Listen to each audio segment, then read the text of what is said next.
Hey everybody, welcome to Leon's Chainsaw Parts and Repair.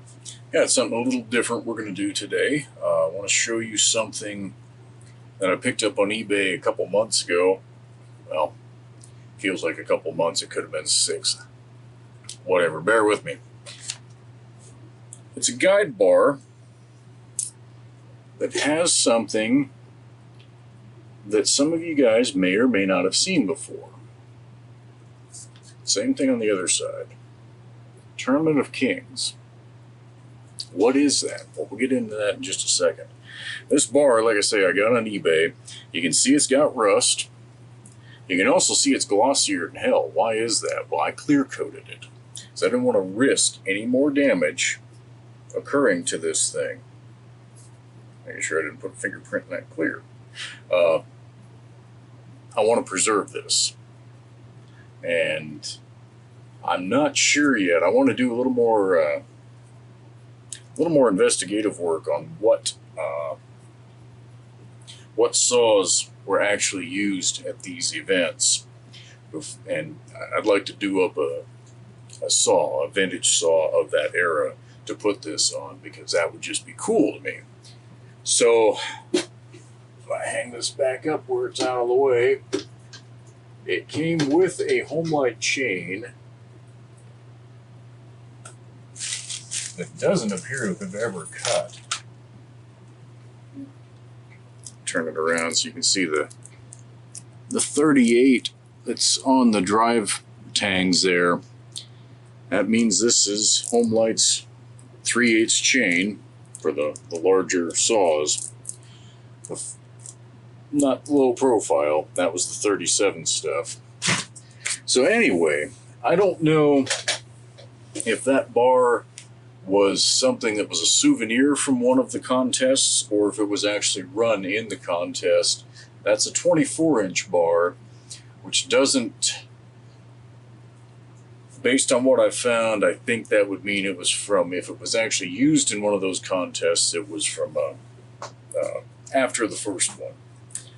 So I thought I had scanned all of my old Chainsaw Age magazines that have ads and articles and all of that, but apparently I never made it past 1976. So I've still got 2 years to go. Oops. That was an important detail, because when I Googled Tournament of Kings, I expected this article that I knew I had to come up, and I'm like, what the hell? Oops. So in this video, I'm going to provide some links down in the description to several websites. I think 2. Yeah, I'll have 2. And with any luck, I'll get this scanned and added into there. So, enough babbling. What the hell was the Tournament of Kings? Well, before I answer that, if you've gone through my website looking at some of the old publications, you've run across a magazine called Chainsaw Age. I've scanned the Homelite specific stuff. I haven't scanned the whole magazine. That's just way beyond what I want to do. But October of 1978, look at that cover shot. All the Tournament of Kings stuff. So 1978, the first one, based on what I found, September 23rd of 1978. I'm not honestly sure where it was held. If I had to guess, it was probably in the Eugene area, but I don't honestly know. I mean, look at that. That's the actual scoreboard of the events. Pretty cool. So what is it? It's exactly what it sounds like. This is the note from the editor, and the editor dedicated the whole page here. I'll just read a few excerpts. They called it the Tournament of Kings and hosted top U.S. chainsaw champions last month in North Carolina. Oops, blew that one. Eugene isn't in North Carolina, so that would make sense. Their factory was there. For Homelite and the Loggers, the name was appropriate. From the arrival, America's top 10 saw competitors were treated like kings. Cadillac limousines took them to their hotel, and they were provided with luxury suites. This was Homelite's move for acceptance in the professional market, where the Textron subsidiary has felt a real lack of effectiveness in the last few years. I'm going to pause right there. Homelite in 1978 was trying to recover from the 650 debacle. So I love my 650. I've never had a problem with it. But apparently in hard logging use, the bearings on the crank were not up to the task, and even some of the crankshafts were not up to the task. And Homelite apparently had to buy back a lot of those that failed in professional settings, and it didn't do them any favors, and that's exactly what the editor was alluding to right there. The Super 650 has an upgraded journal, and I want to say drive case side bearing, which really helped. But the Super 650 was only on the market for a year before they evolved into the 750, which finally got it right. But in a weird sort of way, it was almost too late. There was too much hangover from some of those 650 failures. So to Homelite, it was a real test for the loggers, and the response from all 10 of the nation's best was pure excitement, nervous stomachs until the contest was through, and competitive plans to make the trip next year for the World Championship against another 10 international competitors. So one of the links I'm going to provide you is an international forum. If you haven't checked it out, you really should. chainsawcollectors.se. Again, I'll put the link in the description, but there's a couple guys from a thread that's, I think, from 2009, so 13 years old now.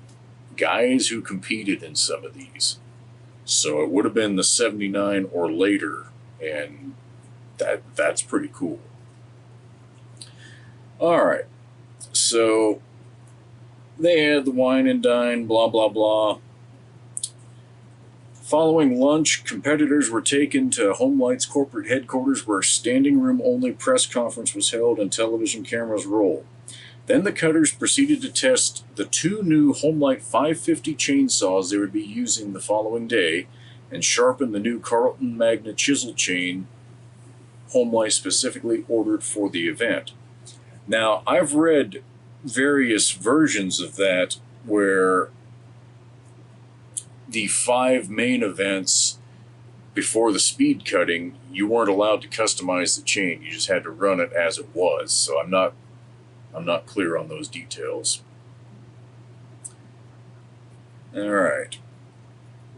Prize money for the first of what Homelite plans to be a world championship annually was the largest for any chainsaw event ever held. First place was $1,000, with $500 for second. A $250 third prize in addition to a plaque, and Homelite 550 chainsaw for each contestant, valued at over $400 each. The contest featured 6 distinct events designed to test speed and precision cutting skills with a stock chainsaw.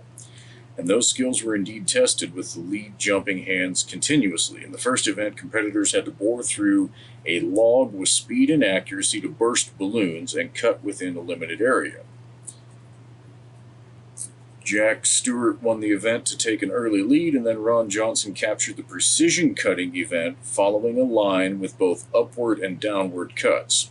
That's, overbuck, underbuck. That makes sense. Tree felling followed, with Bodeker dropping a log on the stake. So they put a stake out there, and you drop your tree as close as you can, and this guy hit the stake. Pretty damn good. Then in the modified steeplechase, which featured 5 cutting stations with 5 different saws, Johnson came back to take the lead. The final 2 events were disc stacking, with contestants slicing the thinnest 10 pies winning. So just cutting discs out of a 10-inch log, and when they stacked them up, whoever had cut all the thinnest with the shortest stack won. Roy Booth captured 2 seconds and 3/3 to garner the first prize. Now that's actually pretty cool. Do everything well, but not best, and win the day. So that was there. I'm not sure the next article really has a whole lot of more information that's of a lot of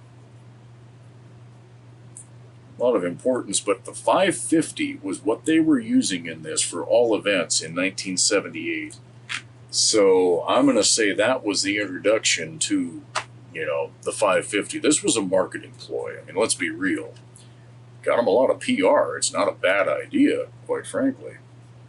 The winner, Booth, apparently was a professional logger in the Blue Mountains of eastern Oregon, which that's a rugged area. You got to be a tough son of a gun to be a logger over there. Well, probably anywhere, let's be real. Yeah, and then they just go through kind of all the contestants. So on the cover, that's all you see is the 550. And they got action shots of the falling on the stake. Everybody lined up. A couple guys grinding chain, and then some disc cutting. That might have been the speed cut. So the final sixth event was the what we see today most commonly. Down, up, down. That's it. So that was the one where each guy was allowed to sharpen the chain and I guess do whatever the hell he wanted to do to it. And some guys screwed themselves by trying to get too crazy with it. So, yeah. What else do we know? Again, that forum, chainsawcollectors.se, that thread is only 10 or 12 messages long, but it's worth the read. I'm going to link a Popular Mechanics article that covers basically what I've just read out of Chainsaw Age, and puts their own spin on it. Not a whole lot you can change. Other notable things, if you want to do up a bar like that, you can buy the stencils from Sugar Creek Supply. Joe has added that to his collection of bar stencils. I don't know how long it's been there, but that did come up. And again, I will scan as much information as I can off of this and get it up on the website, and I'll put that link in the description too. But based on that, now my curiosity is piqued. I want to find out more. I want to, after about 1978, my coverage of Chainsaw Age goes right in the toilet. So I want to get my hands on some 79, 80, 81, 82, Chainsaw Ages. And again, if they're doing it in September, then the October issue is what I'm going to be looking for. But, that's, again, somebody who put a bunch of stuff in their basement, boxes of these things. That's what I got to wait for those to be uncovered. So, anyhow, I thought this would be kind of an interesting little thing. I think I'm going to have to, what I may do, I've got a couple 550s in the attic, and the one that doesn't have a chain brake, I might pull it down and put this bar on it and do it up as a Tournament of Kings. 1978 saw. That would be pretty cool. And if it's not a 1978 saw, I could always go out and try to find a 1978 saw so that everything was legit. I don't know. A lot of options there. But anyway, thought this would be interesting, a little Homelite history that maybe you have or haven't heard about. Hopefully of some interest to everybody.